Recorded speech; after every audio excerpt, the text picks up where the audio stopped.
laying it up. You keep laying it up.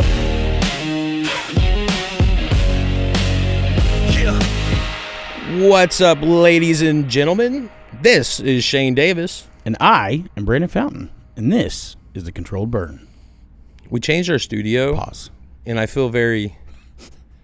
I feel like we used to be closed in, kind of, and then they move. Y'all can't see this, so this is like a curtain pull, but we're in like a wholesome little room right here, and then there's not a lot going on right there. I feel very exposed. I like it and I don't like it. So I've always been kind of claustrophobic, and so Yeah. that takes away my claustrophobia. There it is. But Can I say also it felt kind of safe before. No, I don't. And the only reason I'm gonna say this because I don't want to. I'm not trying to talk any. I'm not trying to get you riled up. You know what I mean? Shit. That immediately means I'm about to get riled up. But here's the thing: it was a different time, different life, and you were about 100 pounds bigger than you are now, maybe more. But I remember one time we were at my mom's house. And we were battling, I don't remember why, but you were battle a lot. You were messing with me, and then I remember I just pushed you off of me, and then it was the perfect caught you off balance, and you fell into my mom's tub, and you physically could not get out. And I remember it was because there was a moment where I was dying because I was bro, stuck, and I'm I ain't helping you, you was stuck. But then there was a shift. It went from being funny to where you had that claustrophobic, come here, bro. Every time that I can remember in my life of being held down or pinned or anything, right? I feel the switch. It's haha at first, when it's on accident or it's just a quick little horseplay, haha. Then it's I don't like this, and then it's what the fuck? You go from haha to I get mad, bro. I'm gonna break the bathtub. If I have to straighten up and break that tub, it's gonna happen. Well, so I fell, and keep in mind, at my heftiest, you were a minimum 100 pounds bigger than you are now. 400, and I was at that point in my life. I was somewhere between 430 and 460, somewhere in that ballpark. You fluctuate a little bit, Yeah, I was somewhere in that ballpark, depending on what holiday was in, time of the year it was. But so I fell backwards. I don't even know how we got into the bathroom. It was a small bathroom too. Well, we were doing something stupid. I think maybe I was. I don't know. I think I was probably just minding my own business, and then you were pestering me. Yeah, I feel like that might have been what it was. What a pecker breath. So we've ended up in the bathroom, and then I ended up somehow back to tub. Someone's gonna cut this and make this real sus. It'd be a funny picture. Oh, dude, I would kill. Man, you remember your little white phone that you had? The little white one? The Pantech? Was it a Pantech? I think maybe. I don't know. This was back when you could first put same ringtones on phones? Well, I think it was a little after that. But yes, it was that white phone, flat phone. I think you had it when... I had it after the Nokia brick. I'm pretty sure that was my first big boy phone. After that. This was when you were like 18. Iraqish. Or boots-ish. Iraq, I had the blackjack too. Yeah. It was before that. Yeah, I remember because that was the one. I had a golden picture that I won't talk about that you eventually got to that phone and deleted it. You were asleep. Yeah. Right. There it is. We don't have to talk about that picture. Yeah. Boy, I don't know where it's at. You know what I mean? But well, the rating of this show about changed a lot. Boom. And you had some real sus pictures on your phone. I still do, bro. I've got some pictures. Still? I don't have that one. I wish I did. No, I know.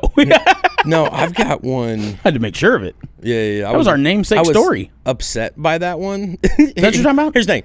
If you guys want to subscribe to the Controlled Burn Patreon, that's where we get a little darker. We'll tell you the story on that one. It don't exist yet, but it will. Hey, you know what? Huh. We should. Honestly, it'd be fun to have a truly uncut version. Yeah. Of this. You gotta. Even we could call it the Controlled Burn side stories. That'd be fun. Do you do Are we brainstorming right here on the episode? Right now? Bro. Brainstorm with us. Give me suggestions. I don't. I don't, at this point, I don't think I have the controlled burn email going to my email. So if you have suggested. Yes, you do. Do I? Yeah, it's forward. Man, so yeah. They're not set up. It's not set up like a. All right, so you know how like for OKCTL we have our email, and then we have like the sales inbox and the info one, and then like you're a member of it, so it's you see it on the side. It doesn't work like that. It's not its own mailbox. It's basically like a forward.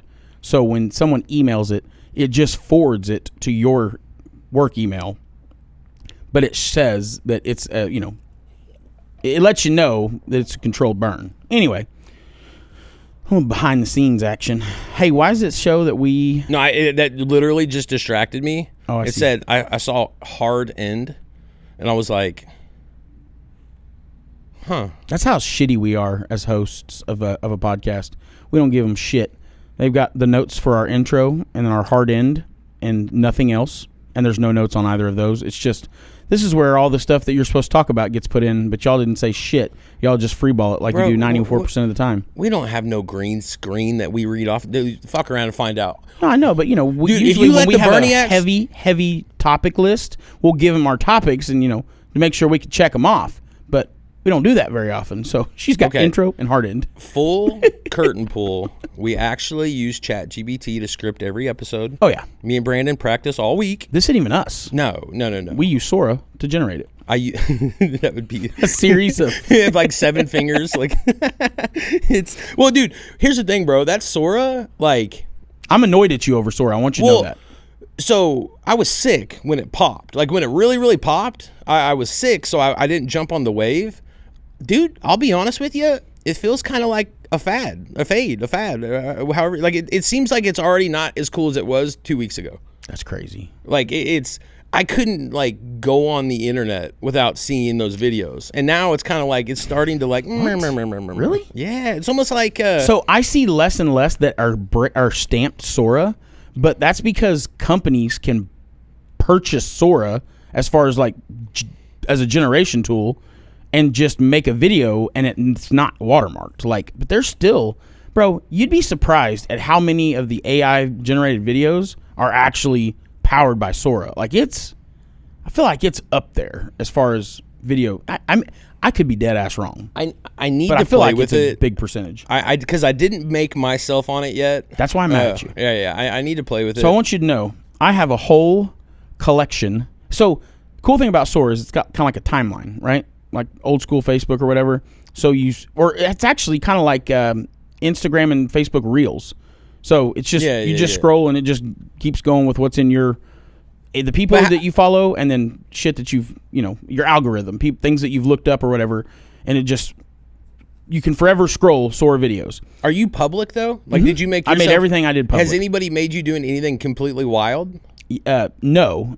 So here's the thing. Where it's at today, not that big a deal, right? You can tell that but my brain's like, if I make my whole, this whole beautiful likeness of me, like this whole, about 6 foot tall with shoes on, just beautiful man, blue eyes, beard. But if I make this, you're gonna look carried away. if I make this public and available in 10 years, are they gonna be able to drop videos of me like that you can't tell the difference? Like, well, so obviously, like I'm skinning a cat or something crazy, like. So I'd pre-post that. Oh my God, Shane! Right, he finally went nuts, guys. No. So the cool part is when you're making LOL. When you're making your character or whatever, you can go and when you edit yours, so you can make it for everyone. You can also restrict the usage, and you can literally just write in there. So on preferences, you can put your pronouns, and then you can put like an explanation of like how you are. Mine is funny, positive, bold, charismatic, charming. This is me trying to experiment with it. I'm just going to read this anyway. Yeah, please read it. Because Steve Roper kept making me in videos with him. He's made a bang a ton. Yeah. He just keeps making them. And then so does Jeff, the guy that works for him, and then one of his other bud tenders. Man, they just go crazy. I see videos, they just making me all the time with them. But when he makes my videos, and when one of the older guys that I play mini golf with, his name's Brett, I'll show you I'll show you a picture of him, but he makes videos of us too. Well, in those two people make videos of me, it makes me skinny as shit. So I got a fat face, but a skinny from the shoulders down. Bobblehead. I hate it. I don't know why. Usually you would think like, you would always want to be generated in the most perfect light. Bro, it makes me look good. I'd rather him have me doing some freaking sacrilegious or racist shit than making me that skinny. I hate it, bro. I'm like, I'm not skinny. Stop that. Which it's funny. Like I feel like I'm a boomer right now, and you're like explaining like science to me. But which, by the way, I wouldn't want to be in a sacrilegious or a racist video. I just want to throw that out there. Funny, positive, bold, charismatic, charming. I, for some reason, did not tell it that. It chose that for me when I recorded my thing, which is hilarious. My profile video, not my thing. I mean, you did both. I did. It'd be funny if you could make sore videos with that. I edited it, and I put, I am chubby. Do not make me skinny, and fix my hair, and make my beard look a little bit fuller. I swear to God, bro, that's on my... Well, and it did it. You sent it to me, I'm like day 2 in the flu, and so I'm like trying to kind of look at it, and like, here's the thing, bro. You catch me, I've got a couple angles where your boy's a dime piece in a couple angles, but then...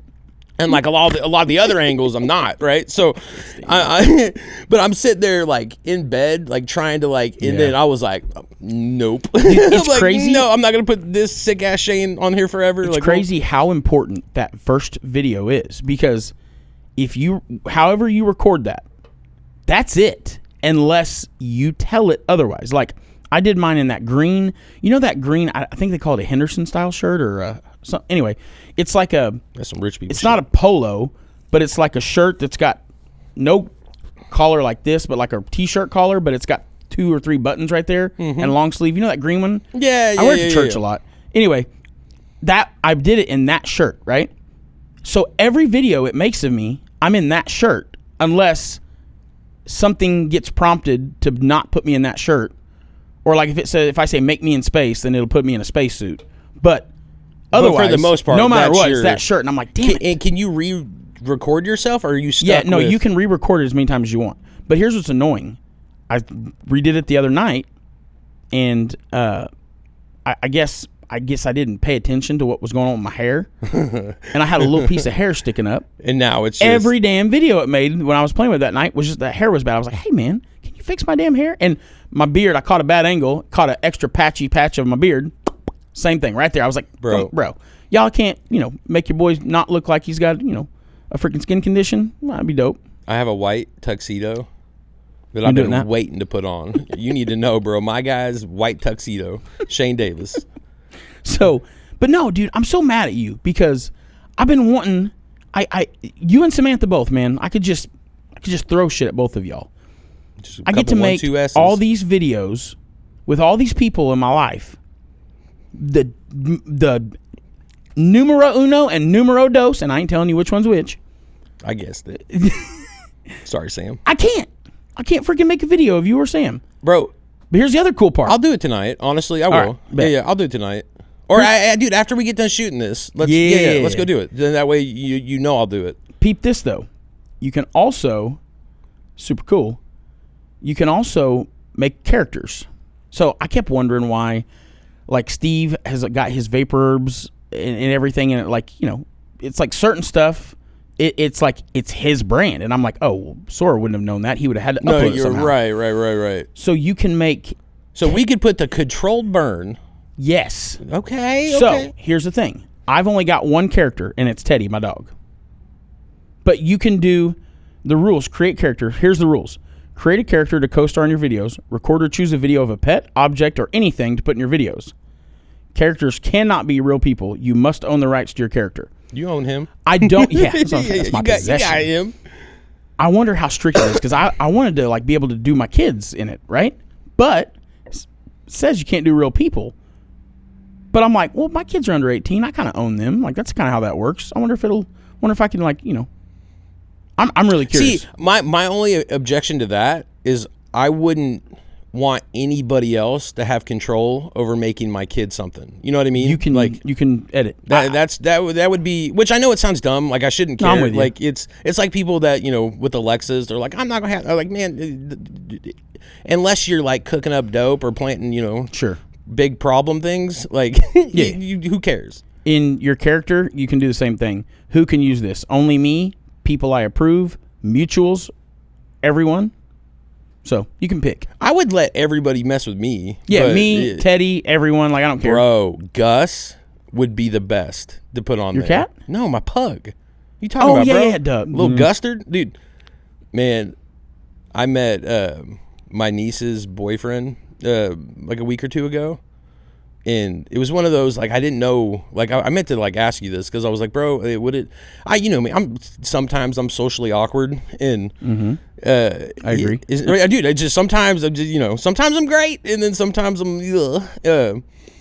but his name is Gus, and, like, my first initial reaction was like, oh, dude, I got a pug named Gus, and he's goofy as shit, and, but I didn't say it, and I was like, you handled that well, Shane. Like, that was a good, you could have jumped in and been awkward and, you know, compared this guy to your goofy, big-eyed pug. Who'd you almost compare? It was my niece's boyfriend. Like, I was introduced to him, and he was like, hi, I'm Gus. Which niece? Did you not say? Oh, okay. Yeah, no, I didn't say. But it's one of my older sisters. Oh, kids. Gotcha. Okay. But no, he seemed, I mean, like a pretty decent enough guy. They don't watch the show. You'd be surprised the amount of people that you know, like I told you, like I was at a funeral. Blows my mind. At a funeral, and I had like 2 different groups of people come up and you know, oh my God, like we watch your show, and then I was in Muskogee the other day, got hit with somebody just. Now I know how I know you. I've seen your show. Like it I mean, it only makes sense that, you know, we are nominated to be the best cannabis podcast in Oklahoma. I see how much you're not voting, by the way. You're not voting every day. It bothers me. At least every other day. It tells me not even. Twice last week. If you go on No, I'm kidding. I didn't. herbagemag.com and go to the creators. Best of 2025 is what Yeah. But the creators and influencers, there's the category for podcasts. If you look on that, the only option with a legitimate logo is us, the Controlled Burn. We the shit. Pick us. And we only have a legitimate logo on there because we're just that awesome, and they obviously have a favoritism towards us. We definitely did not pay to have that logo there. No. Dude, I got to say, man, it's good hustle. God dang it. We need to have a media magazine company like that. Just, you know. I don't think so. Y'all's nominated. But if you want to be, you know, cool and nominated, you can pay $1,000. We'll put your logo on it. We could tell everybody how to get full spectrum assured. You know what I'm saying? It's crazy. The stuff you see in sales and marketing, and you're like, huh. I just double checked to make sure but it does. But if you go to the OKCTL Facebook page and click the link from that post, from the post that I've shared like 100 times and that OKCTL shared, you don't have to pick it, just takes you right to it. So that's nifty. Oh, that's perfect. Yeah, it's kind of a nightmare to get to, especially on your phone. It's best cannabis culture creatives. Creatives is the category. And then it's got subcategories, podcast or show or whatever, and then, you know. Hey, dude, my man's Josh Graston, he's on like 15 different categories. I've been going, you know.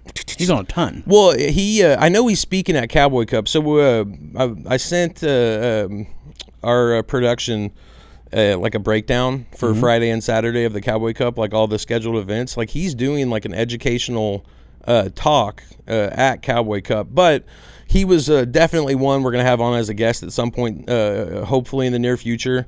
We need to just lock that in. Well, I just need to call him. I mean, here's the thing. Before we even ever started, like I mentioned to him that we might do this, and he was just, please let me come on. And for what he does, I mean, he would be one of the best people I can think of to come on and really break down cannabis, like, you know, in a medical sense. Like he's very much like, I mean, everything he does is medicine. Like he's not putting out, you know,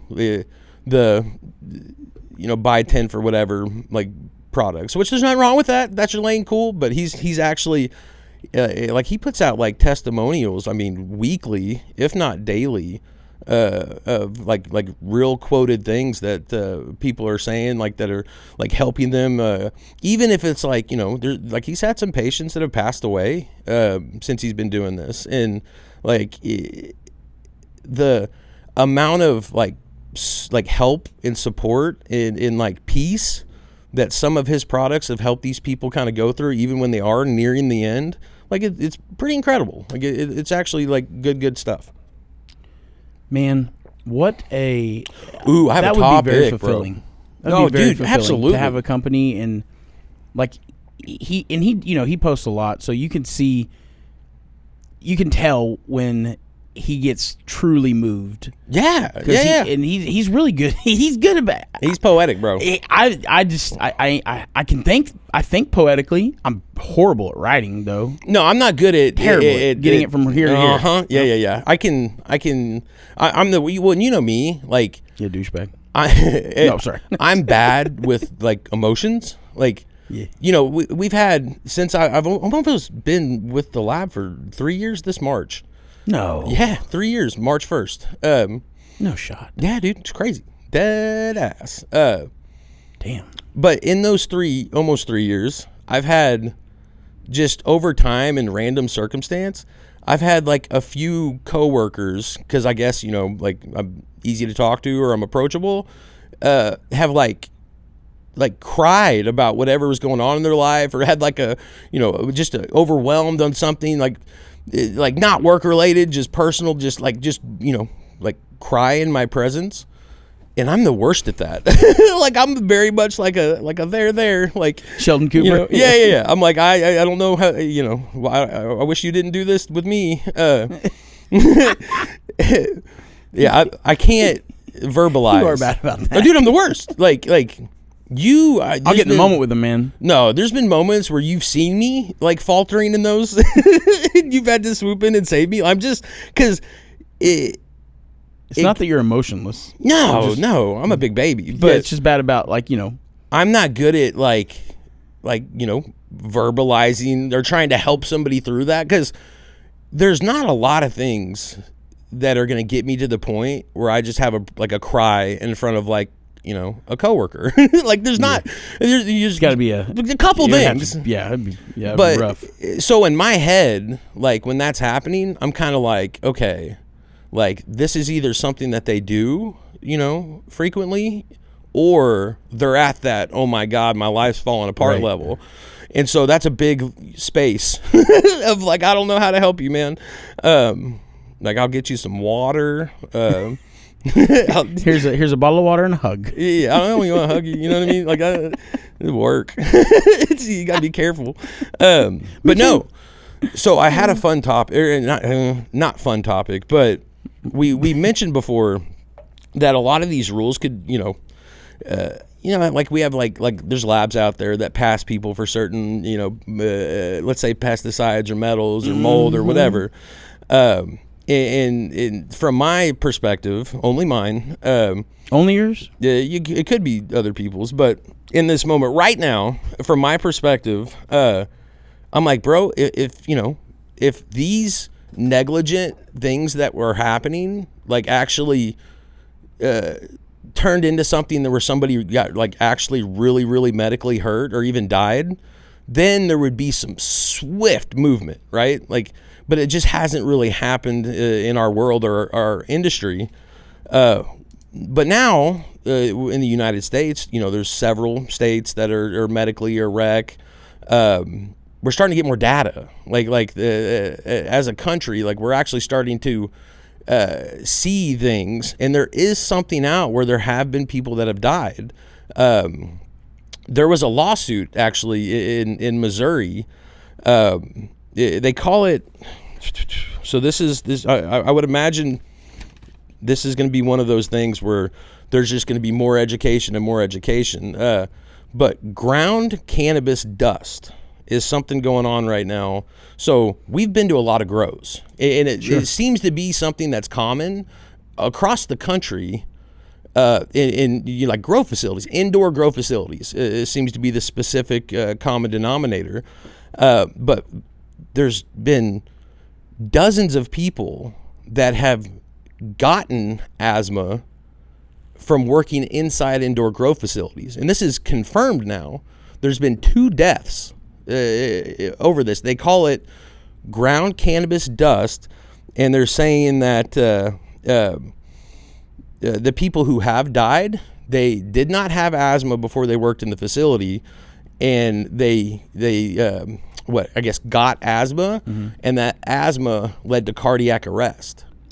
No shit. And so as of right now, where the data stands, they're contributing it to very fine, dusted up cannabis, like what you would use to process, or you're indoors in close proximity to different chemicals and different pesticides. You're breathing in stuff that there's not a complete safety protocol for. Like when you work in any kind of industry where you're dealing with like chemicals, all kinds of safety protocols. You have like MSDS sheets, you have, what happens if this spills, what happens if that spills. And to a point, you're supposed to have that, like per OSHA, if you own a processor or a grow. But we're still, a really young industry, so they're still kind of learning. But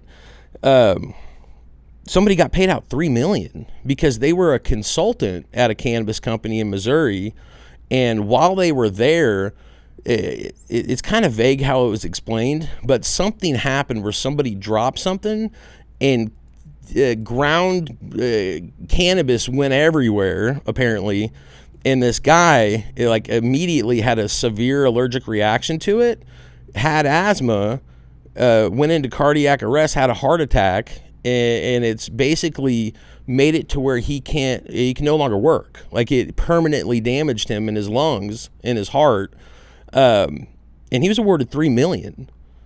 Like $3 million the judge awarded him. Who paid that?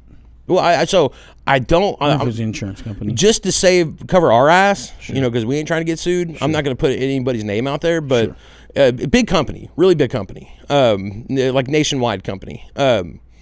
But this person did win. Damn. Well, so I don't know if you remember, but a few episodes ago, that's something that I'd kind of touched on. The reason that Oklahoma is so reckless with the way they do things, speaking on processors and growers that blatantly cheat, labs that blatantly cheat. OMA, sure, it's in the contract, it's in the fine print. It's going to catch up with you at some point. Right. If you continue to break the rules, it's in the fine print. You're going to get caught, and it's going to catch up with you. Now, how bad it's going to be, obviously, that depends on what happened, but could be a slap on the wrist, could be a slap on the pee-pee, you could go to jail, you could just get your license taken. Who knows? But in Cali, in Colorado, in other states, Washington, Oregon, places like that, people don't fuck around as much, or it's not as big of a problem as we would see here, because they've been opened up to civil lawsuits. Right. That hasn't happened in Oklahoma yet that I'm aware of, at least not on any, grand scale. No, if you work at Walmart, you work in any industry, and you're there, and you're having to go through the training class to sign off that you read and understand the rules, and you're like, man, these are some dumb rules. That's because people got sued. Right. That's because people made those mistakes. Those companies got sued, had to pay out a ton of money, and now you get to pay for it. We're not quite there yet. No. Like we're getting there. Well, we're only not there because nobody's done it yet. It takes one time. Right. Goodness, got a hiccup. It takes one. I compass, I clips. I clips. If you remember that, you are old. I compass, I clips. That was the bad lip readings. Yes, yeah. NFL, the first one. Yeah. Well, the first NFL one, I think. Yeah. I clips. I got the hiccups. Or I got the hiccups. You got a that's what it was. Yeah. No, they did one with Tom Brady, and he was like, cheeseburger. Yeah. God, those are so funny, man. dude. The bad lip readings and the damn unforgivable. Tell that bitch to give me a chicken sandwich and some waffle fries for free. Maybe a Coke or something. Man, the good days of the internet. Okay, anyways. Hold on. Finish your thought, because I got something to add to what you're saying. Yeah, no, it's one big lawsuit away. Like, it's one incident. Like, Walmart, you work for Walmart, and your boss tells you to do some sketchy shit. You walk out, and you go get straight to an attorney, and if it can be proven, that's a lawsuit. Here in Oklahoma, they just, they do it, or they quit, and then they go talk about it on Facebook, and that's it. There's not been any real, lawsuits happen from it yet. And it's going to take a couple of decent-sized civil lawsuits. Right. And then that shit changes. It'll go away. No, we need some crash test dummies to continue to crash test start. But no, so I wanted to. It was actually one of my topics, and you just kind of rolled me into this beautifully. But that's what I do. So this is. There's not a lot going on in Oklahoma cannabis this week. I went through everything. I've got a few topics on Texas, Oklahoma. Really, the only thing I got, other than the Cowboy Cup coming up in the next week and a half. I'm seeing this go around. So take this with a grain of salt, because I truly don't know. Not a grain of sugar. No, a grain of salt. That would be sweet. But what I'm seeing on all the groups right now is the tag to get you to read it is OMMA quietly working around House Bill 2729. So which one's that? This why you gotta ask these questions, bro? I only know what I know. I don't know that much, but no. So I honestly don't know. There's apparently there's a lot into it, but one of the pieces, and this is the piece that's kind of catching everybody's attention right now. And I'm going to break this down, because I'm a layman, breaking it down for the layman. For sure, because I don't even know if there's any validity to this just yet. But the word on the street is they're trying to move away from administrative law judges. So when you are in a hearing or you're in any kind of a dispute with OMMA, what apparently, allegedly, you don't go to court. Well, they're trying. So basically, the way it's designed is the person who has the final ruling on whatever it is supposed to be an unbiased, third party, no dog in the fight kind of person. He's not there for you. He's not there for them. He's just going to say what he thinks is right. So apparently, what they're trying to fit into this House bill, or I guess what they did squeak in. There it is they changed the wording. From administrative law judge to hearing examiner. And so the way that this is being explained, the way that I'm understanding What's the House bill again? 2729. House Bill 2729. But so the way it's being explained is if this isn't an actual thing, then they are allowed to actually employ those hearing examiners. Those hearing examiners would be on payroll for OMMA. They wouldn't be required to use that administrative judge to have the final say on these disputes. So you would go from supposedly having a non-biased final say to a how could you not be biased final say. And this is something, like I said, there's not a lot going on right now, so I think people are kind of grasping for straws. But I've seen this on several of the groups this week, and people are pretty pretty upset by it. Which I know people are more inclined to lean into the doom and gloom. Sure. You know what I mean? It's one of those things, dude. OMMA, they're not stupid. They're not going to put themselves in a position to where that's overly obvious home cooking if they operate the way this is saying that they would, right?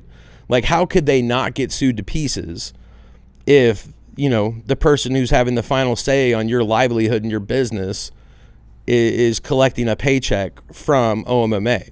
So I would imagine that it would like behoove of them, or like common sense would say we're gonna hire this third party firm that's supposed to be non-biased. I could see that making more sense than it actually being like a branch office inside OMA. Did you find it? I'm looking at. I honestly, I know nothing it's about so it. big. Right. Well, it's not that big actually. Hey man, Heard that before. Come on, bro. It's big enough. I mean, I've never heard that. Sorry. It's big enough. Yeah, never mind. I'll leave that alone. Yeah. But I mean, my overall thought on it is, I'm on. Wipe me down. You're on board?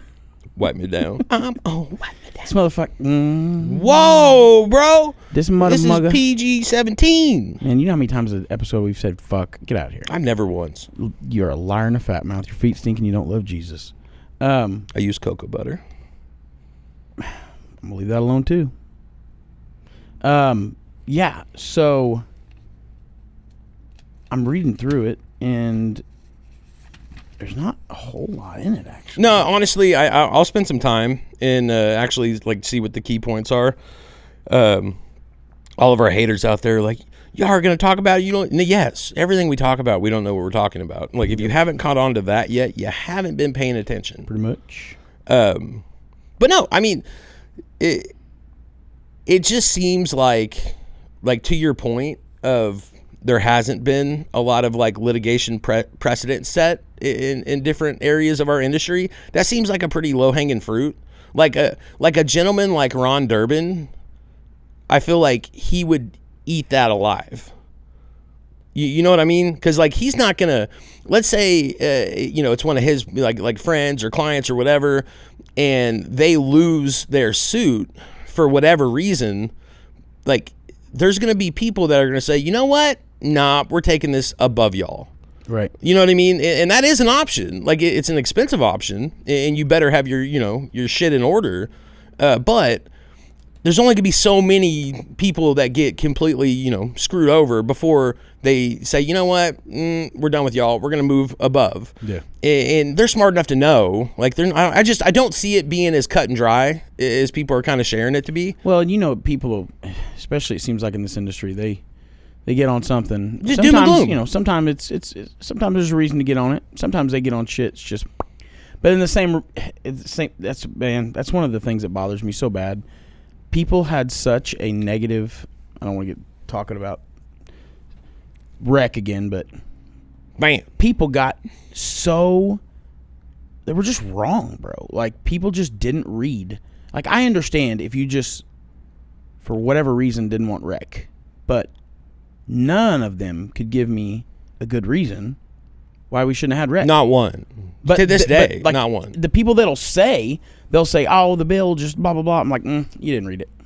You didn't. And it ain't even that big. Like, it was a pretty, like, readable document. It was very readable. Yeah. And that was the beauty of it. It was perfect. In my opinion, it was as close to perfect as it could have been. No, I can't think of anything it would have had that had been better. I mean, protections for, 3 years against outside companies coming in. Setting up Oklahoma to be like a distribution hub whenever federal goes. Yep, like not statutory at all. It was completely constitutional and made it constitutional, which is why we needed so many signatures. Oh, man. Well, and that's where, like, it kills me because there's so many people that, we're, Oklahoma, man. There's so many people that are piggybacking off of other people's patient cards because they carry guns. And I'm like, you realize, like, you got constitutional carry. You would have had a constitutional right to cannabis. You would have been protected that way. Well, even the way the medical is now, I'll say it. I don't give a fuck. Most people will not say it. Drives me nuts. I don't get it. But I mean, I do, but I don't. I own guns. I carry guns, and I got a patient card. Boom. Guess what? At the beginning, it was a little sketchy, as far as in Oklahoma is concerned, because there was always the risk that if you had a concealed carry permit, that the two would talk and that'd be a problem. The bigger risk, though? In the first couple years that we were doing this, the amount of people who got followed and robbed and held at gunpoint because everybody knew this was a cash only business. Yeah, like I I know so many people that got followed home. There's probably some people lied to, but there was a lot of people like getting robbed when this first transitioned over. Like, I'm sorry, but I carried a gun everywhere I went. Yeah, like 100%. And will allege, you know what I mean? Allege. Oh, you're one of those. No, I'm just kidding. Allege. Yeah. No, but and so now it's. I mean, now it's. I don't.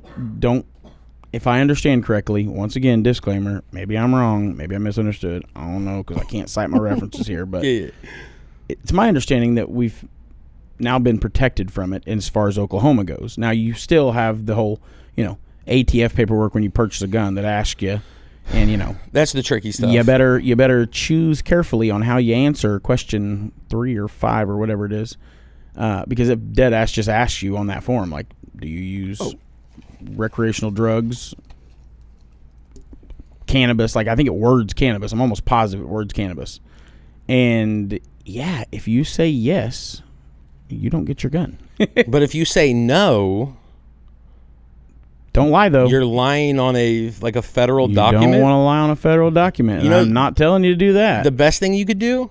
Not smoke weed. But then we wouldn't have a job. No, I'm just kidding. No, man, you keep on just teeing me up and swatting these in. But to speak on the issues between federal and state regulations, there was something like 24 to 30 attorney generals. I think it was the last week of October, that reached out to the House and the Senate, the top people in the House, top people in the Senate, urging them to change the restrictions on cannabis banking. So they call it... Why come? They call it SAFER. So what they're trying to push, it's called the Secure and Fair Enforcement Regulation.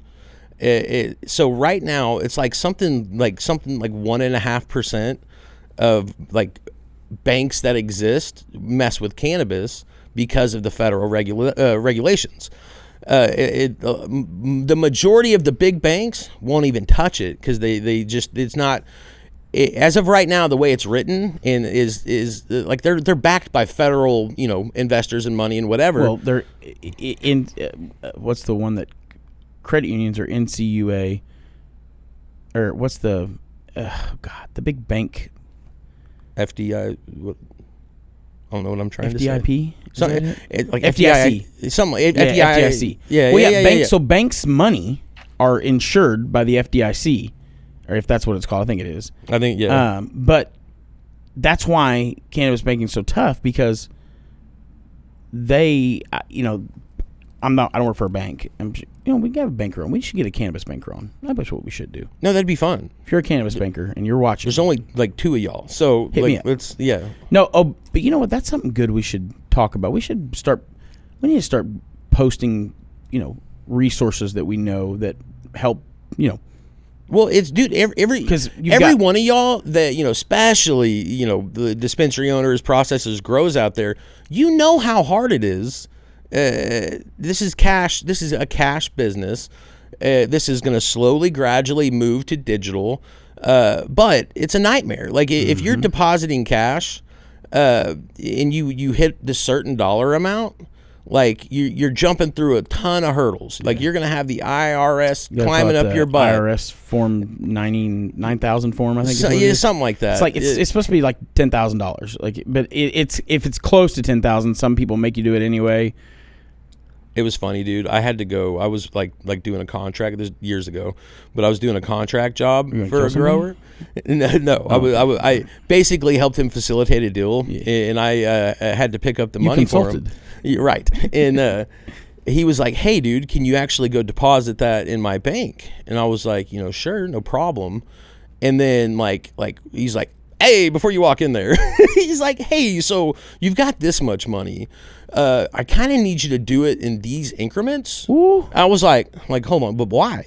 And he was like, well, because here's the thing. If you do the whole thing, I might get in Don't say trouble. his No. Okay, Yeah. Here's the thing. I didn't do it. That's called building a transaction. I was like, and it's illegal. Check me out. I'm like, how about this? I'm gonna bring you the money. Yeah, And then exactly. you know How about the you go tricks do of the that? trade. But the way he explained it to me, I was like, oh wow, dude, this sounds crazy. And I'm like, and you want me to go in on camera and say this wonky shit you want me to say? Nope. No. But Probably a reason why he was all nonchalant. Yeah, you want to just roll to the bank and do it in 3 transactions. well, but think about the amount of people. Like if you're selling bulk and you are getting, it's cash. Yeah. So you either are going to jump through these crazy hoops, or you might not be all the way honest the way you're doing it, which that could catch up to you. But the whole point of this is the cannabis in the United States plus the territories this year is trending to be like around like a $30 billion industry this year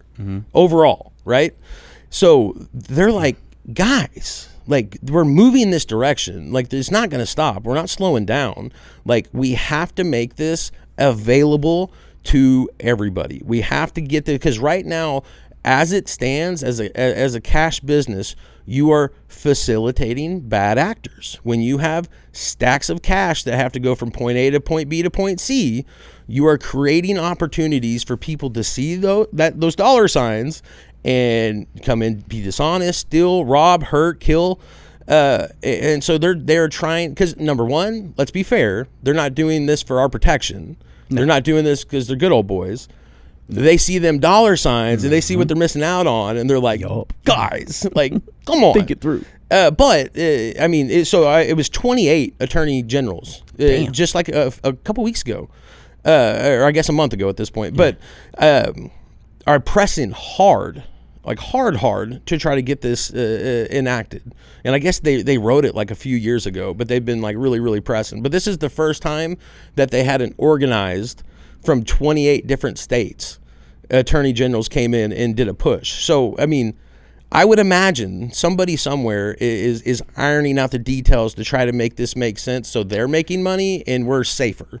Man, I think there's just never been more talk on the federal level of cannabis just in general. Like Trump and his cabinet or his people, they've just alluded to cannabis and talked about cannabis so much lately that it just makes me wonder, like, man, I wish I just knew how far away are we really? I think further than me and you might think, but closer than a lot of other people do, if that makes sense. We're very close to it. We're in the industry. We see it day to day. Sure. We see the writing on the wall. Like I know when this started, like when I got into this in 2018, all the investors that I spoke with, their guess was 7 years. That we all have about 7 years to get in, build the brand, make money, sell that brand before the feds, either deregulate or reschedule, whatever. Yeah. And then big business comes in because big business is ready to go. Yeah. Like they are ready to rock, my guy. And well, man, that's kind of what blew my mind about the Farm Bill stuff is because I was fully convinced that the Farm Bill loophole got exposed and was allowed to run for as long as it did because I was convinced that was the federal government's way of, let's see. I wonder, how much does this actually, what do they do if they, you know what I mean? Like, I was really convinced that the federal government was almost allowing it on purpose, kind of not testing, but allowing to be tested while they observed. You know what I mean? Like, I mean, it's market research, right? Yeah, but I just without a ton of regs. I feel like if that were the case now, well, the change of the Farm Bill wouldn't have happened. I mean, it had to happen because it had an expiration date, but. See, it's so funny, bro. They really fucked it up. It's. I'm not saying that's a bad thing for our industry. There's a lot of people that would say one way or the other. I'm unsure if I think it helps us or hurts us. I think it, in a way, does both. So you have like, I just keep teeing you up, bro. You guys, it's like Farm Bill was on there too. Magic is happening right now. We didn't just even talk before this about this. No, we were talking about Marvel Snap and stuff I'm not going to talk about online on air. Your boy. But no. So I think Penis. the sorry. The way they're changing, because the Farm Bill's still going to exist. They're just changing the verbiage, right? But 2018 Farm Bill, it expired in 2025. It was a 7-year thing. And they're like, there's still going to be a Farm Bill. It's like a revised whatever, and they're making it to where it's like all the THCs. But either way, ultimately, for I don't know. I'm not going to say for the majority because I don't know, but in Texas, like some big shit just happened. Hurt them. Well, no, so it hurt a lot of people. Yeah. Like, we know people who failed here that immediately transitioned to that in Texas. You know what I'm saying? The new Farm Bill, it kills Texas. No, it kills that market. Yeah. It kills gas station weed. Oh, yeah.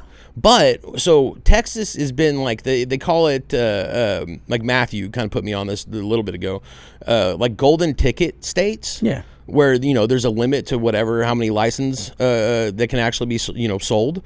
Oklahoma was a like red ticket state where if you had $20 and but in Texas, they do have medical marijuana in Texas, but it's been limited to 3 license holders. They must be vertically integrated, and it was CBD.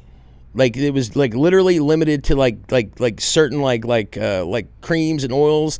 And here's the thing: don't 100% quote me on that to exactly what I know. There was no smokable flower that they were allowed to like give patients. Oh, really? And you had to be like on your deathbed. You had to be like in like hospice care to qualify. Partake? Yeah. Okay. But they just moved that from 3 to 15. They just added 9 new vertically integrated cannabis companies in Texas. They just opened up the eligibility, the patient eligibility to chronic pain, which everybody, right? If you got 2 kids and you're 40, you probably in pain every day when you wake up. But ankle's hurting right now. Traumatic, right? Traumatic brain injury, and then any terminal illness. So chronic pain, TBIs, and any terminal illness is open the door. Any terminal illness? Yeah, any terminal illness. Brother, I wonder if obesity counts. It's getting you there. You know what I mean? Like I'm terminally fat, brother. Oh, and dude, a weird thing with them, which with this update, it's still not flour. You can't get flour, but you can get smokables, pens. Vapes, you can get vapes. Yeah. So. But they must be vertically integrated, and every different 15 of those license holders has an area of operation that is theirs. So it's not an open state market. Hate it, but it depends on the area, right? Facts, If you got like Austin, great. If you got like the Panhandle, you might be pissed, right? It depends. You should have donated more at the governor's ball, but but they break it down into different like provinces because Texas is huge, and there are places in Texas which. When I was in the Army, it was funny because like it's such a weird thing. Like it's very unique to, at least from my perspective, to Texas. But in Texas, there's dry counties. Like there's places in Texas where you can't buy a drop of alcohol. But then right across the train tracks, you can buy all the alcohol, and the clubs are open till 4 o'clock in the morning, which is dope. But they still stopped serving alcohol too. Yeah. I couldn't remember. It's not a federal law because like there's certain states where I'm pretty sure they go till 4. I mean, here's the thing. By 4 o'clock, I was pretty, pretty fuzzed. Right. But, yeah, I remember I was too young to handle that. it was too long. Two clocks, 19, perfect time. 20? Yeah, you're under 21. Like 19 to 20-ish. Cheetahs. I know, I lost it, but it's called Teacup. Teacup, Texas Compassionate Use Program. So with because what they saw is with this Farm Bill big change, the amount of revenue that generated for the state of Texas, I mean, mind-boggling. I can only imagine. And so they have immediately started shifting towards the medical market because they know there's an industry. They know they have a market for it, and they just lost out on a ton of money. And like I get to my point, like there's going to be places in Texas where they're going to be completely dry zones between alcohol, cannabis, whatever. But you're going to have all these different AOs and provinces that you can work. But I'm pretty interested to see how it goes. But I have a feeling that Texas is going, because at the end of that article, they were talking about adding 3 more by early next year. So I could see them continue to, make the patient access a little bit more attainable. And if they keep on adding these different places, they'll have the whole state covered. So yes, you're losing out on the gas station weed, boo-hoo. But they're opening the door, and they're currently working on trying to get a regulated medical marijuana market going. So, just curious, I'm thinking here. In Texas, do you have a card, or is it like you just get a prescription from your doctor? That I have no idea. Yeah, I have no clue. I would imagine they probably don't have a card, because I don't think they have like an OMA like we do. It's part of the health department. It's usually how it works. Well, that's how like it used to be. Like when like back in the day, people like with glaucoma would get like a true prescription. Like you didn't have a card. You'd actually you had to go get it filled at very select pharmacies. Yeah, very select, straight up. Man, that's so intriguing. We should really do our research on other states that are like Texas that don't have a medical program, or that don't have a program like Oklahoma, but have like a stricter medical program. We should see I'm really curious now. Like, how's it work? Do you have to have a card? Can you just go online to any doctor? Does it have to be a certain type of doctor? Like, I really wonder. No, I'd like to see. Well, we were watching. It's got to be more restricted than you would. Like, it's got to be. No, we're loose. Super not good, because otherwise, those dispensaries, the THCA stuff wouldn't have been as big and active as it was. Like, if it was just easy, you can just lie and say, "Yeah, I've got bronchitis and I need weed." Of course, it depends on who the doctor writing the prescription is too. Like we saw in Oklahoma, they're starting to require the people that are actually writing the patient cards to go through certain trainings. Yeah, which I would imagine those are just kind of like check the box trainings, but it's something, right? Yeah, it's a foundation, because we've seen it, we've done it. Like, you do the Zoom call, like, yeah, my butt's itchy, like I need that card, and they're like, all right, bet, send me the cash, done. Do you remember my first my first referral? Depends on what you mean.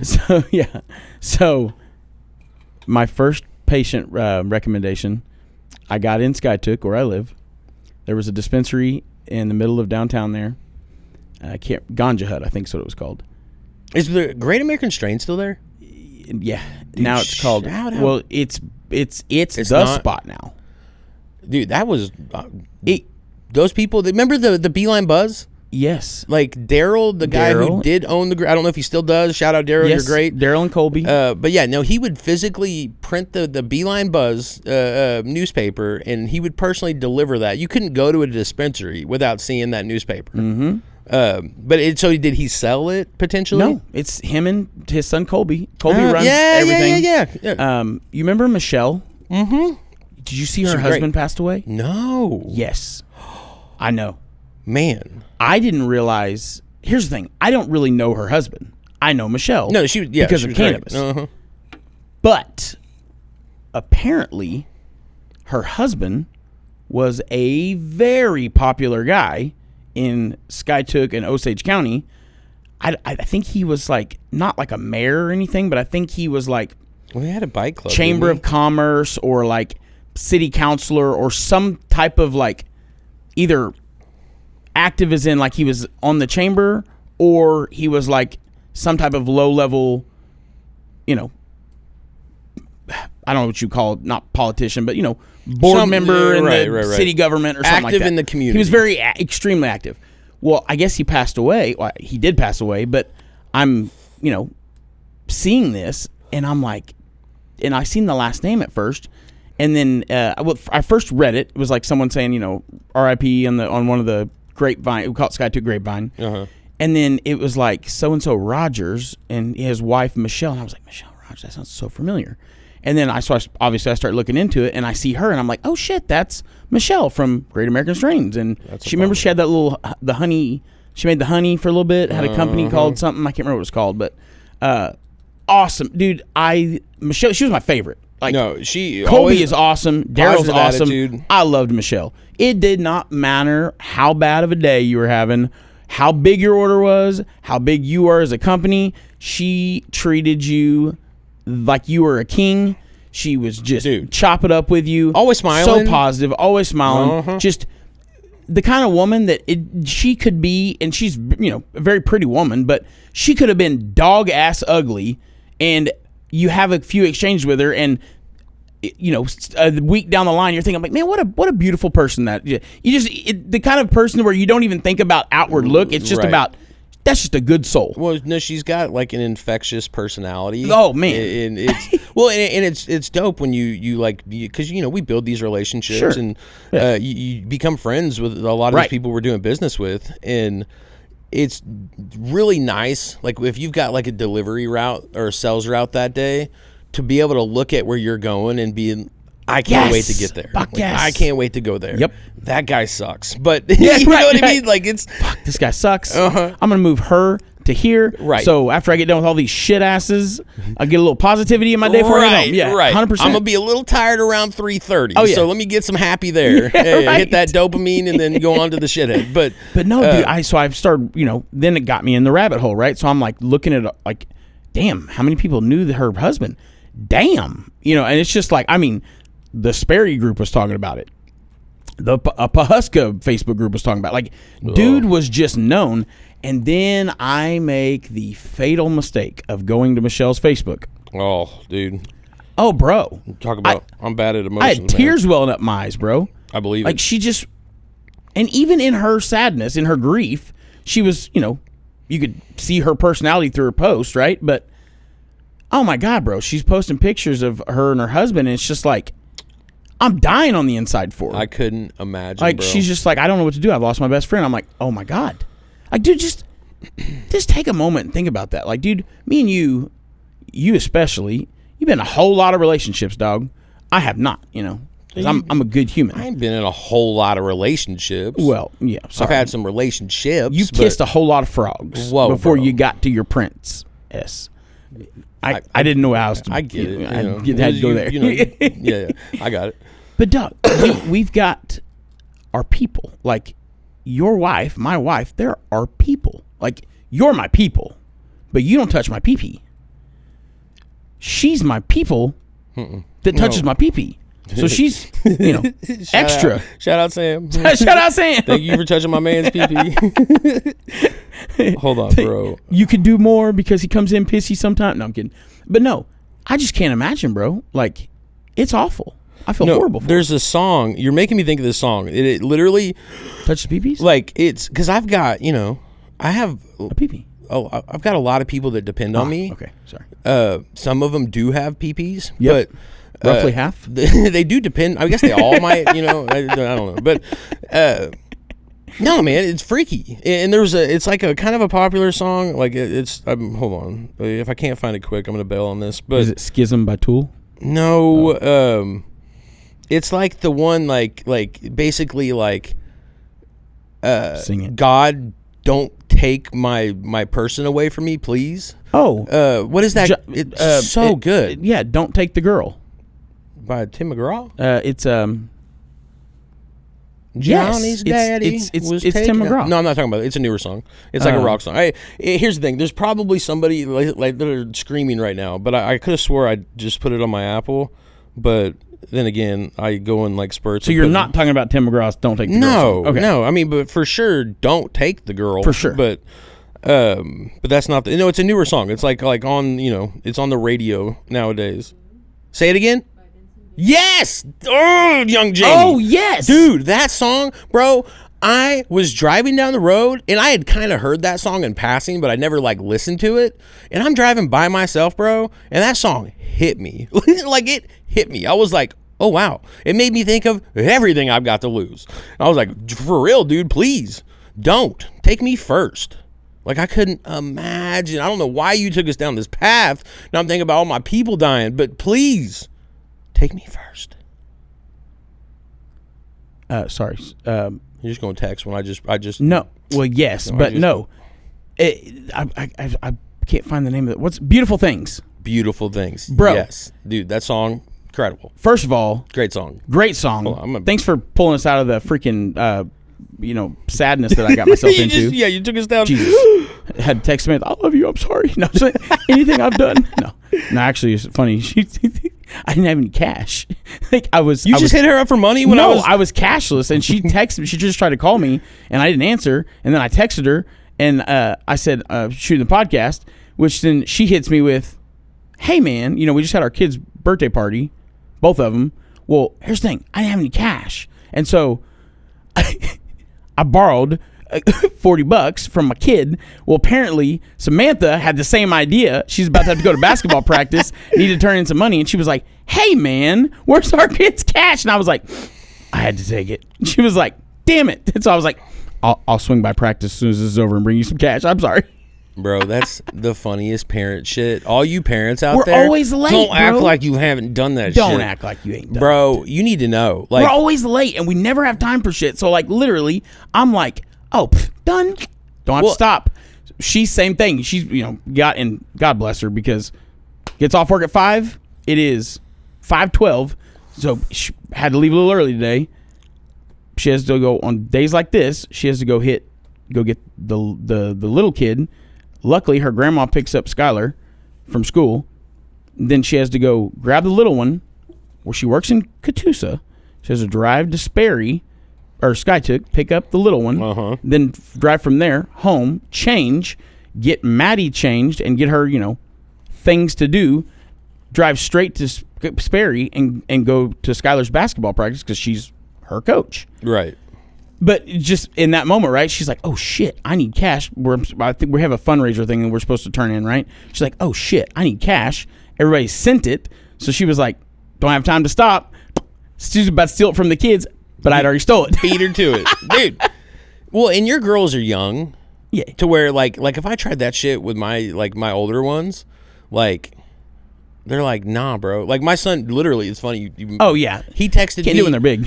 Since we've been recording this episode, it was like, "Hey man, what's up on that cash that you told me you was gonna give me a couple days ago for doing, whatever I had him do?" Yeah.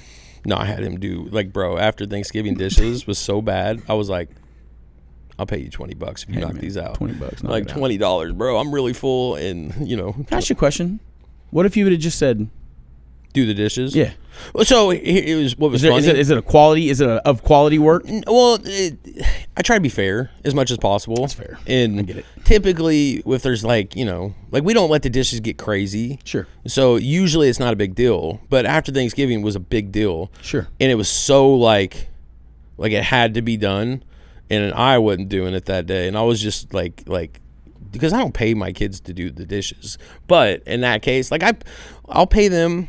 I give them jobs, they have their general chores that they're supposed to do, but they get paid if I hey man, I need you to rearrange this in the backyard or go stack these bricks over here to case this in, because we have a garden and it's cold now, so we're trying to kind of get it all packed because you guys do the raised beds. So we've everything. Yeah. So we've done in-ground, we did raised beds, we did the cloth ones. For yins that don't know, Shane and Cameron, it's so weird saying Cameron.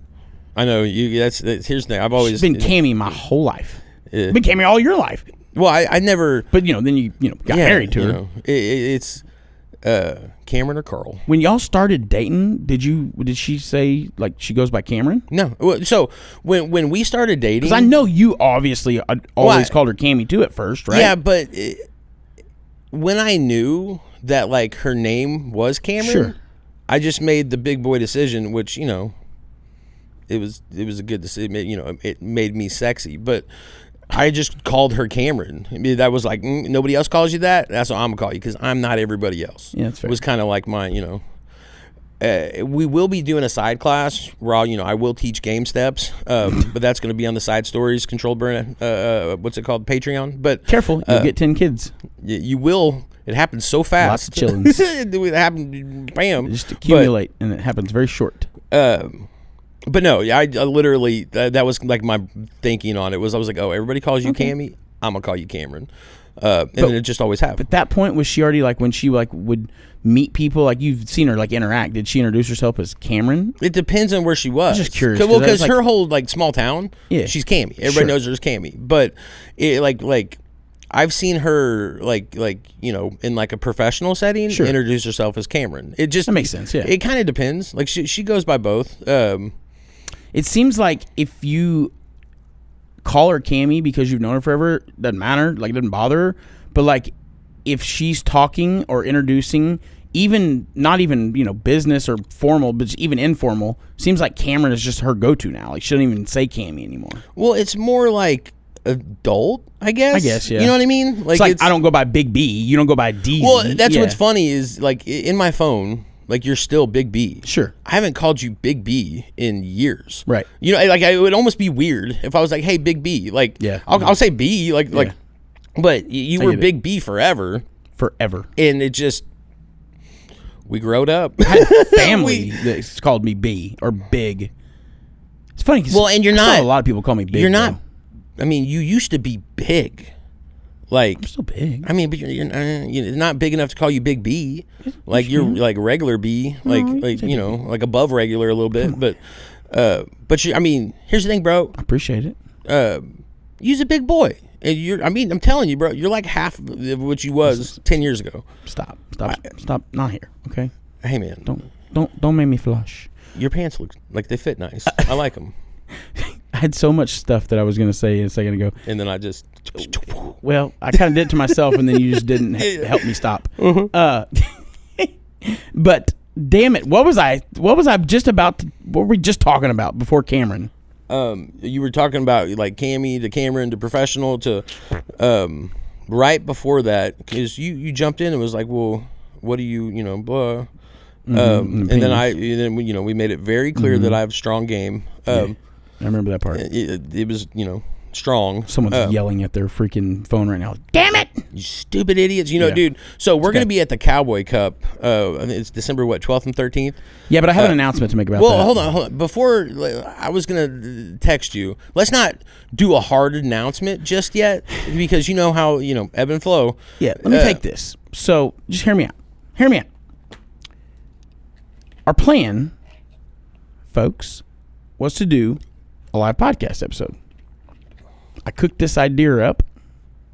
Matthew, our fearless leader, immediately jumped on board because it was a damn good idea. It may have been his idea. I'm not sure. But in my brain, it was my idea. Anyways, mentioned it to you, and you were like, yeah, obviously, that sounds super dope. At first, it started as kind of like, man, it'd be cool if we just did a podcast there. And then it was like, oh, we're going to do a podcast there. The whole time. And then we just started talking and even said here, we're going to have a podcast there. We have concepts drawn out. We have literal, everything was put in place and planned. What we didn't take into consideration was how much work goes to making a podcast be at the Cowboy Cup in 2 weeks. The manpower to kind of logistically make it happen, and we could do it like in a shitty way, but we don't want to just put out like bullshit. Like that's kind of our obstacle. If it were me and you, just me and you, we would have the podcast at Cowboy Cup. We'd figure it out. The factor there is that Matthew Phillips, the fearless leader of OKCTL, the fearless funder of the controlled burn. I mean, there's probably a little fear in there, but him don't half-ass, and him gets real pissy if you half-ass something. Everything, bro. He just balls to the wall, which is great. I'm a balls to the wall kind of guy. Yeah, y'all are bad. But I can balls to the wall in a half-ass kind of way. On a budget. Matthew says that we're going to do something, and all of a sudden, now I got to sell a whole lot of tests to pay for this damn idea that I wish I hadn't had. Well, and on top of that, because we are, there's going to be controlled burn happening the whole Cowboy Cup. Yeah. We're just going to be, as of right now, we're going to be fluid. We're going to be able, because we've got these cool, I forget what they're called, but these little vlogger things. They're that we gonna be playing with? Osmo Pocket 3s. They're the shit. They're the shit. I actually messaged Matthew today, and I was like, yo, because he bought 2, and then he was like, I'm probably not going to stick with this, so I'm probably just going to give Shane Has this he one. been using it? He did, and then he hasn't. I've still been kind of using mine, but the problem is I've shot a whole bunch of shit. You got to edit it. Hadn't edited none of it. Right. Because every time I sit down and I start thinking about it, I'm like, well, this sucks. And I just... And then our awesome team here at Neat Media House was like, hey, Brandon, why don't you just... They even set me up a Dropbox. They said, to just drop your files in there. And Zoe's like, I'll edit it for you. But then I'm like... What if there's some shit on there I don't want them to see? No, well, yeah, no. But then I'm like... Well, no, the fun of it is I wanted to kind of give it my own little spin. I wanted to kind of put my own little touch on it. Right. Even in the editing. But then I just don't do it. Right. So now I'm like, I'm probably just going to upload it to Dropbox. No, I think we'll But we may have a podcast going. there. We may. There's a chance that we may be live and doing a podcast there. I wish I hadn't have said so viciously that it would for sure be there. Because we know that we're doing the one the following month at Herbage. Yep. So we'd already kind of like, we're already scheduled to do this one, so we're for sure going to do this one. We got the blessing. And on top of that, some scheduling conflicts. It's been a pain in the ass. Basically, none of the actual, Zoe has made herself available for the Cowboy Cup at least one of the days if we need her. Which we will, even if we don't do it. You don't know that yet, but you're going to be there. No. We're going to need you. But, yeah, it's like, it was a lot. I should, I kind of... we get excited. I wish I wouldn't have got so excited. I wish I would have thought this through sooner. But, it may happen. But regardless, the Control Burn will be there. We may be there with a studio. We may not. But we'll for sure be there, and we'll for sure be vlogging. Mm-hmm. Goonies never die. Goonies never die. That's for sure. Man. I'm so curious. I want to snap my fingers and see what happens in 100 episodes. Thanos snap? No. I mean, because we're a little over a quarter there. Yeah. Well, some would say we're a third of the way there. Dumbass. We're not quite a third. That would be a third, not a quarter's out of 4, bro. That ain't third. 3. Come on, man. You got to be 33. Have we shot more than 25? A little bit more. Have we shot 33? No, we're less than 33. That we've published. We've shot like 5 that are never going to see the light of day. Fake Young Jamie. Be super what episode cool to are we know on? Exactly how many episodes we're on. Published. Boom. Damn it. Joe, dumbass. What's closer? What's 28 closer to? 25 or 33? I don't know. You should ask Shane. What'd you just say? What? I tell you, it's closer to 25. Are you crazy? I don't know. Ask Shane. Ask me. Fuck Shane. 28, bro. Are you? What are you talking about? Yeah. I'm sorry. You're just saying words. You're not even thinking. I don't think I was. Either way. I think I was so focused on being right that I just couldn't. That you was wrong. Yeah. Pretty much. But either way, we're going to be at the Cowboy Cup. Super stoked about it. We're going to be doing some shit. Yep. We do have some great ideas. We always go pretty, we think outside the box. So I'm pretty stoked for that. NJ BizCon's happening right now. We ain't there. We're planning. So apparently, there's 2 MJ BizCons a year. There's a summer and a winter. Yeah. Because I guess I assume things a lot. I assumed that the summer one would be the badass one. No, it's this one. Apparently, it's this one. Yeah. It's so this one. That sucks because I was like, oh, it's okay to skip this one. We'll make it to the badass one in the summer. Well, apparently, it's like the smaller. They're both dope. Yeah. But this is you ain't been either. No, well, I'll just be hearing. Everybody that I've ever made money for in this industry has gone and told me all about it. Have they? Yeah, everybody. I'm always like right there. I've never worked. I ain't been invited yet. Let me think. Maybe. Yeah, I've never worked for a company that went to MJ BizCon at least while I worked there. Oh, dude, there's some. You worked for bigger companies than I did. Every year, there is some deals getting done out there. Like that is definitely a place. Good and bad. Yeah. There's been some hearts broken, but definitely not going to name names. But hell no. I have a friend who went out there and they make pre-rolls and they make lots of them, at least at their peak. and they were really looking for a solution to do good pre-rolls with, and they spent a whole lot of money on a pre-roll machine out there. That pre-roll machine is now sitting in their facility, not all the way finished, but they used it, like they got it set up, put together, and I know that at least one person that is affiliated is listening to this. So yes, if you think it's you, it is. It's you. It's you. But got this big badass pre-roll machine, and I will say it was a dope ass machine. Like the idea. Can I ask how much it was? I don't remember ballparking, but it was almost 6 digits. Yeah, it's a lot. Oof, it was a big number. Oofa. Yeah, it was a lot. I'm pretty sure. At least maybe that's the retail price, and they got a good deal on it. But you know how that goes too. But it was a big number. It was let's just say well into the 5 digits. Okay, right. Well in. But problem is sometimes shit can just be over-engineered. You know what I mean? You know why the bump box is so popular? Not just because it's cheap. Simple. Because if the most extravagant machines were cheap and the bump box was really expensive, I still think a whole lot of people would have bump boxes. Because simplicity sometimes is the way to go.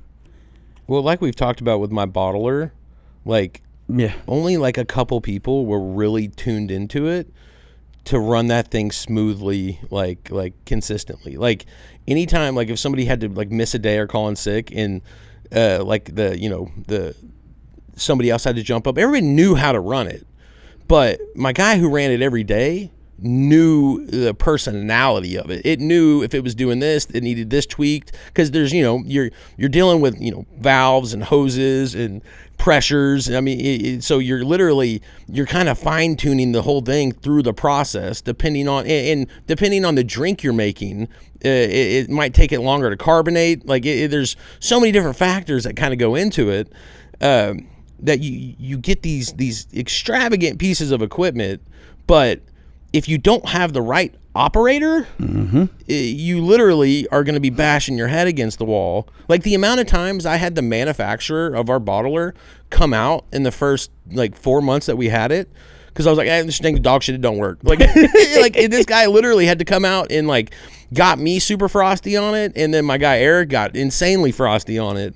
But you had to be there were times when Eric wasn't there where everybody's like, dude, we're it's game over. Especially we're cooked. Yeah.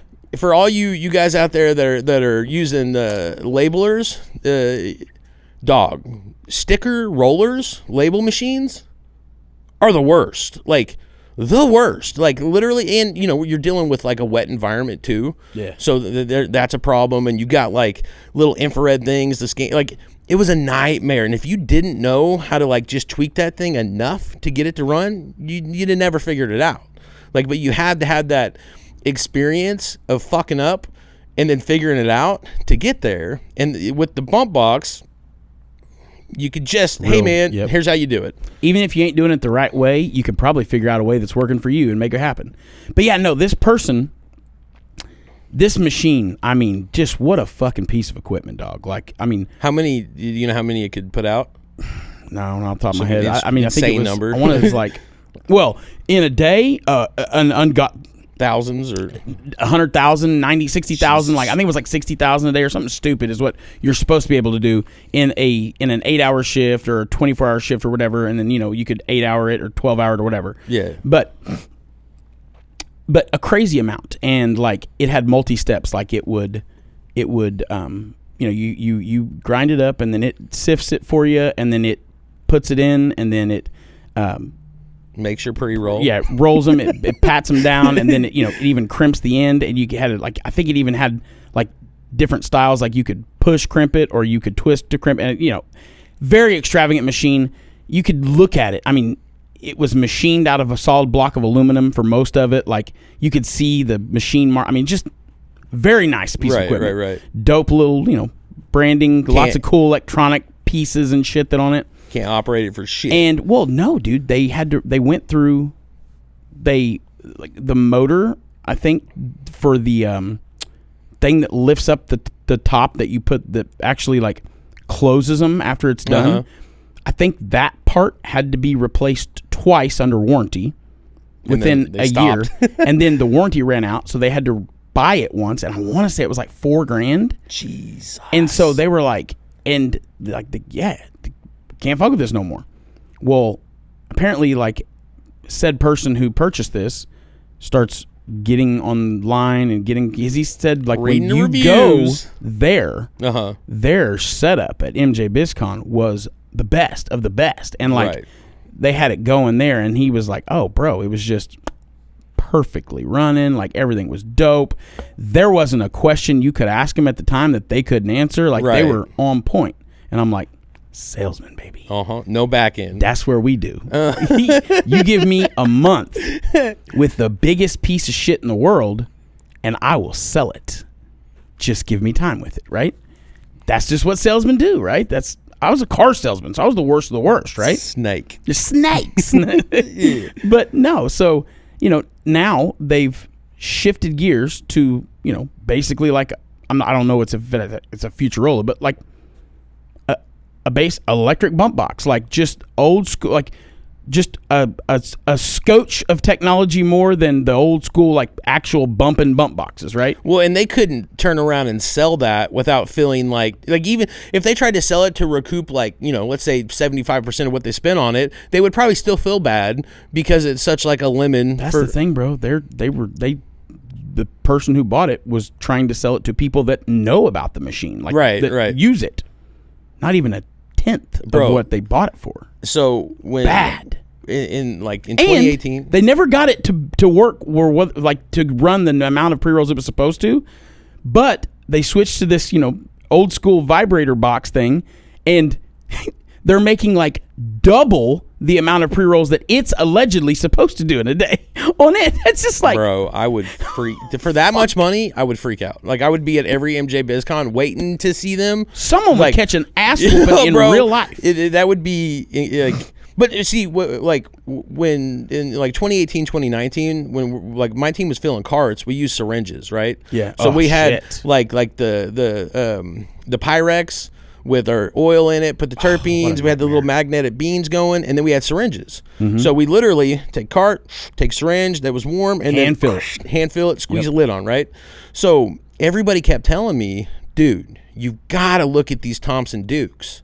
Thompson Duke. That's what we had at our place. Yeah, right. Together last. Well, and so, which I love that thing. By the way. I think it was a beast. Like because I called Thompson Duke. Yeah, and I had at the time, I had the right people behind us. We would spend the money we needed to spend money on. When you were ready, when you guys made the decision to spend the money, you had it to spend. You could get it. We weren't buying we weren't just right. Mm-hmm. And so I made the call on this. I called Thompson Duke. Dude, I think the cheapest one was like $15,000. Yeah, them bitches are spendy. Like $15,000. Like, and I was like thinking to myself, I was like, bro, that's crazy. I was like, okay, cool. We'll look into it. But people got smart, and people see what Thompson Duke is doing. And then we found all kinds of people making like knockoffs, replica Thompson Dukes for a third or less of the price that worked great. Like I'm like, was the one that we was that a true Thompson? Yeah. Okay, real Thompson Duke. Because we ended up getting one that was literally like a re-engineered one, like literally a lot of the equipment probably for a third of the money. I mean, yeah, or I think it was honestly less. Yeah, and it worked great. Like it was dope. I mean, it was better. It was better than the one that we had at the other spot. It did more. Like it was. Our boy James in Wasso. Yeah. He's got a badass, or had. I don't know if he still's got it, but and it may have not even been his. It may have been someone, because he's got that big ass spot. Dude, that motherfucker always has a new gadget every single time I've ever seen him. You know me as a gadget man. Like, most people that know me know I likes my toys. I likes my gadgets. I like them. I like gadgets. I like cool tech shit. He me and him have different styles for sure. Like, he's definitely got, fashion wise and gadget wise, more eccentric gadgets and things. Yeah. But I'm not gonna lie, bro. I've bit a lot of his shit. Like, a lot of shit that you see me and it's like my thing. You jacked from him? Jacked from him, yeah. At some point. I remember he was smoking like weed vapes years. My Puffco.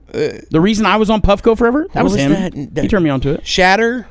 Yeah. I think like he introduced us to Shatter, introduced you to it, and then you introduced me. Well, he was kind of the first person that both of us knew in the weed game in Oklahoma legally, because he was real into it before it was legal in Oklahoma even. He was always going to Cali, and like he would always be like telling us about all the dope shit that he saw there. And you know, I remember when 788 wasn't done yet, when it was just being talked about, getting ready to be introduced, you know, will it even pass? I remember he was going to Cali, you know, trying to make connections for when it happened here. Right. I mean, he was telling me a year before it passed that he was going to leave the car business and do cannabis. That was his lifelong dream and passion. He always assumed he would be moving out of Oklahoma to do it, but wound up getting to do it here. Mm-hmm. And so, yeah, I mean, day one, dude was in it. He didn't have the funds saved to do it himself. He was smart. I know we got rap. He was smart, and he did it. Like, he had money saved. He was a bank rep for a probably maybe not number one, but number two, no lower than number three, subprime used car lender in the nation. Well, he's a very intelligent person. He is very intelligent. Very intelligent. Uh-huh. But you know, he made good money, and he had a lot of money put back, but he didn't use it to dump into a cannabis industry because he was smart. He said, "This is my survive if shit hits the fan money.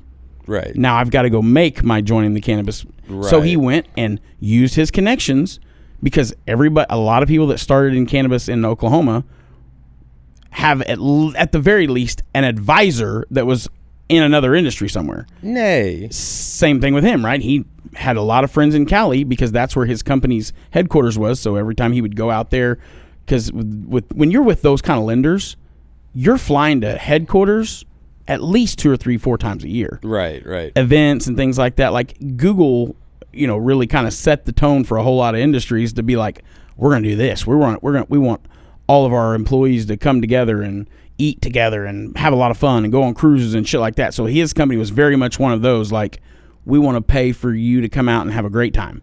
And that's what they did. But he would go out, and every time he was out there for business, he would stay a couple extra days. He would go meet people in the cannabis industry. Hey, I got the intention on being in Oklahoma, blah, blah, blah, blah, blah. And he just always did that shit. So he had connects here. That's how he got with that first company he was with. And, he was always our guy because he knew people first, you know? No, he was always, we're talking about him like he's dead, and he's alive and well. But, no, he was always a few years ahead of where everything else was in Oklahoma. Same right now. Like he was always he stays ahead of it. Like he's always like if you go like a few months without seeing him, like rest assuredly, like you're gonna be some new shit. There's gonna be something. But that's what drives me nuts. It's a curse to me for him. I tell him, I'm like, bro, this is your curse, dog. He could kill it. I mean, dude, when in 2019, 2020. He's a broker. He still brokers for people. We was all slaying then. Yeah. Well, we were all slaying. But he's somebody that he was like you as far as LeafLink was a tool that you were going to use. Right. Dude got on LeafLink, and as a broker, not a company, as just his own company, he had a LeafLink set up for the companies that he sold for, all funneled to his LeafLink. Like it was, it was his LeafLink, but he sold this whole big company, their LeafLink was his. Right. And he had other shit on there too. 1.4 or 1.2 million in a full calendar year as a broker that didn't have a big company. And allegedly. I seen it. He might have seen it. Didn't report that to the IRS, then I don't know. You might not have. No, but 1.2 million in sales, right? Like that's crazy for somebody who it was him, his wife, his daughter, and a transport driver. Well, 4 people, bro. He's the kind of person that like I like using shit that's practical to making money. Sure. Like if I have a tool that I know is gonna help me do my job better and help me make money, I'm gonna use the shit out of it. Yeah. And with LeafLink, it was literally like, and he's smart enough to know you go in and you build that customer base because he's hitting dispensaries, he's going door to door in a sense, but hey, here's my products, you love them, your customers are buying them. This is how you reorder. So you literally stack it up to where you do have to spend that face-to-face time. You do need to make those relationships. But if your product sells at a dispensary, and they can just go on and reorder it themselves and not have to keep it simple, DoorDash it basically to themselves. Like he got it set up to where he built it all up, and then people just start reordering. So he almost turned into an order fulfillment team. Really, honestly, that's exactly what it was. point. But even like right now, this is the lowest prices have been. They're in the dirt, bro. Maybe not the lowest, but we're down there. Right. We're low. Now we've got less companies than ever. And it costs more to produce. And it costs more to produce it You're because right. of the economy. What's this man do? Nano. I'm not shitting you. I'll put his Nano up against anybody's in Oklahoma. No, we've tested. I'm not gonna say he's that- R&D'd several different kind of nanos, but he has a lot of people talk shit. Almost you see all this stuff like nanotech, whatever.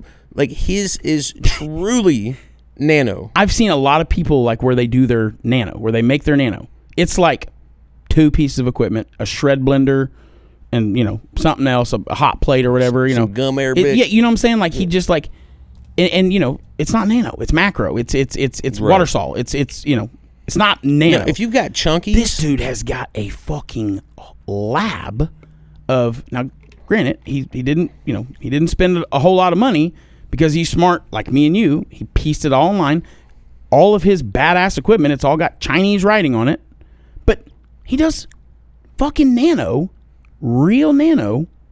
But that's one of the hardest things to sell in Oklahoma with prices the way they are, because you can Right. only go so cheap on nano, right. because it costs so much money to make it Well, nano. that's why you don't see a ton of drinks on the market, because edibles is a much smaller percentage of sales than straight flour or even concentrates. Oh, fraction. And then the drinkable edible Is the smallest of those. right. So in the Missouri market, even Colorado with rec, like you have so many different options.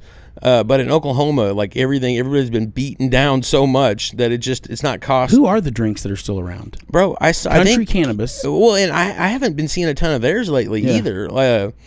I saw there's Dixie Elixir's not around anymore, are they? no, and Bong Water's out. Bong Water's gone. Keef Cola's out. For I remember here forever, it was Bong Water and Keef Cola. And there was like something grass.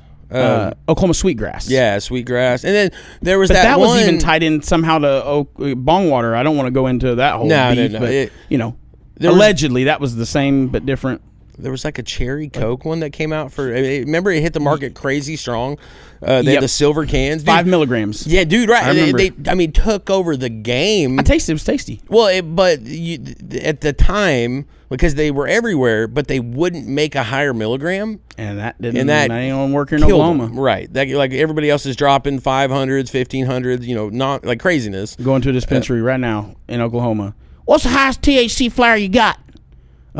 And you can show them some fucking, Jubal Exotic that tests at 24, some Fire Brothers that test at 26, or you can, Jinping Farms 34% THC. It's brown. I'll take that old Jinping right there. It's like, what? I could tell you where it wasn't tested. No shit. It's on your shirt, boy. No But, good. no, I mean it's. But I think it's not quite as bad as it was. No, I think it's not. you're always going to have that. But Yeah, no, for sure.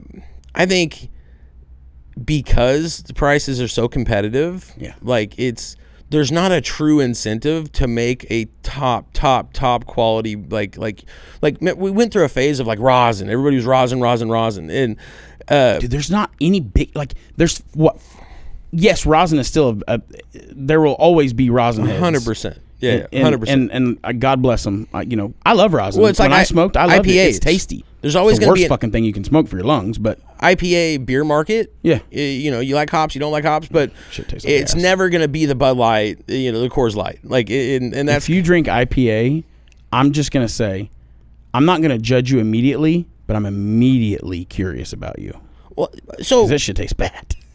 there's levels to it. I've gotten some that are, I mean, awful, but I've also had some that are pretty good. There's different. I have never had it's one such where a I'm like, broad spectrum, like IPA. There's so many different flavors, and check it out, bro. We're getting older. My taste buds, though, my are different. Bitter is different to me. Like, if something's bitter, it's more bitter to me. But sweet and salty are both kind of like more tame for me. If for the y'all that don't know, I'm nose blind. I ain't got no sense of smell. So my taste is affected. I still taste. It's just different. Like, sometimes I can't tell the difference in Coke, Pepsi, and Dr. Pepper if I don't see what it is. Like, if I'm blind tested on it, sometimes I can't tell the difference. Sometimes I can't pick. Like, I can tell there's a difference, but I can't identify which one it is. It sucks, dude. I see you're trying to tee me up to say Dr. Pepper sucks again. You know, it was very controversial. It still sucks. But Dun, dun, dun. man, I think Hey, do we a gotta- shot where you zoom in on my face when I did that, Zoe, okay? And clip that. Dun, dun, dun. There it was. Okay, sorry, go ahead. No, bro. I think we got a wrap. You got anything else for us, big dog? I feel like there was something I was going to say. But I'm always going to say some shit, so. Yeah. I think that's pretty much it. Cowboy Cup, come see us. JKJ flaked on us because he was sick. Oh, I got the flu. I've got a 108 fever, whatever. Don't care. Don't be late. I'm kidding. We're going to get him back on the schedule. I haven't talked to him because he's still legitimately sick. I talked to him day before yesterday, I think. We had a handful of people call out. Like, there's some bugs. Oh yeah, we going got around. we got two employees out at the lab right now. I mean, Feeling weak. You know what might I'm be saying? bugs on the rest of you mugs, but there's about to be some bugs on me. No, I'm just kidding. I'm feeling like Friday might be a day where I'm not. Feeling real Friday sickish coming on now. Yeah, I think that's pretty much it. Make sure and tip your bud tender and tip your bartender. For real, like dead ass. Like, Last thing, have you seen the new Tamale Boys commercial? the one I showed you, like ice. Yes. It's not new.